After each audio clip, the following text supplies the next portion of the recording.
Staden Claremont i Kalifornien är egentligen känd för två saker. Det ena är träd och det andra är den stora mängden doktorander. Och det är här som den ungerska professorn Mihaly Csikszentmihályi bor. Psykologen som har myntat det som påstås vara nyckeln till lycka. Flow. Flow is a state of mind that people experience when they're really focused on what they're doing. So you feel in control of your life in a way that usually you don't in everyday life.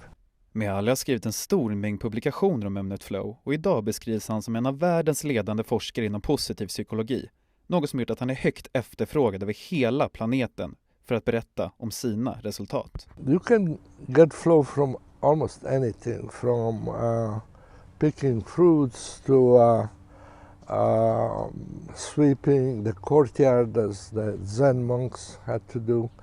The important thing is that set yourself a goal and you try to achieve it, and then the more you're focusing on what you're doing, the less you can think about anything else, about worries, everyday worries. So what are the benefits with being in the flow?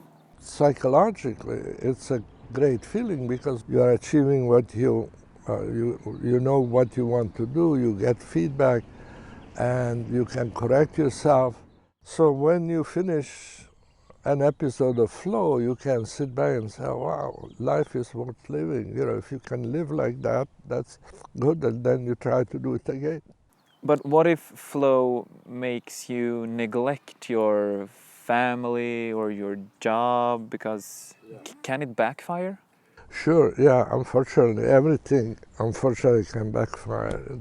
For instance, a few years ago, I was called by a lawyer who was defending a scientist who was teaching at a university who took their baby in the back of the car and he drove to work and parked the car, left the baby, went up to the office, and then got so immersed in his work that he forgot the baby was there, and by the time he came down he was dead because it was so hot in the car. So the lawyer wanted me to come and defend the person because the person said he was in flow. Luckily I was in Montana then, and so I didn't have to decide because I said no, I can't come really at this point. Mihaly upplevde flow redan som 8-åring i hemlandet Ungern, då under ett brinnande andra världskrig som han lyckades förtränga genom att spela schack. Den känslan ville han sedermera utforska, men vägen dit var tuff. In Europe, I couldn't go to university there because I never finished school. So I came to Chicago when I was 22 years old. And I arrived in Chicago with $1.25. That's all I had, $1.25. And then I started working immediately. And I worked at night from 11 in the evening till 8 in the morning. It feels like you decided very early that you wanted to find the key to happiness and you have really fought for it. Where did you get your persistence from? Well, I suppose because I didn't want to live like the people so many people I knew who didn't like their job or weren't really interested in many things. And my older brother was taken to Siberia for 8 years and he barely survived, but we thought he died too. But then he came back and his health was ruined, but he still had some good years after that. Anyway, I realized how hard it was to have a good life, you know. I mean,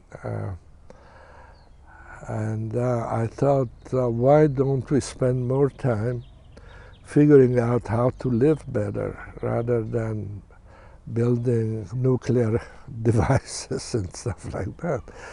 But today, when you look back at everything, do you consider yourself to be in full-time flow? Well, yeah, yes and no. I mean, I am tired. I get tired more than I used to, and then I can't do what I would like to do. But then I can find something always to read something interesting, but it's not quite like when I'm really doing research, for instance, and I'm still doing research very much.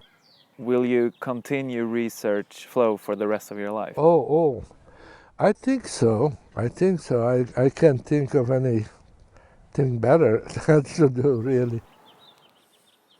Det är ett händelserikt liv Mihaly har levt, men trots sina 83 år verkar han aldrig vilja stanna upp. Och det kanske är det som krävs för att uppnå lycka. Att hela tiden brinna för något. Att uppnå flow.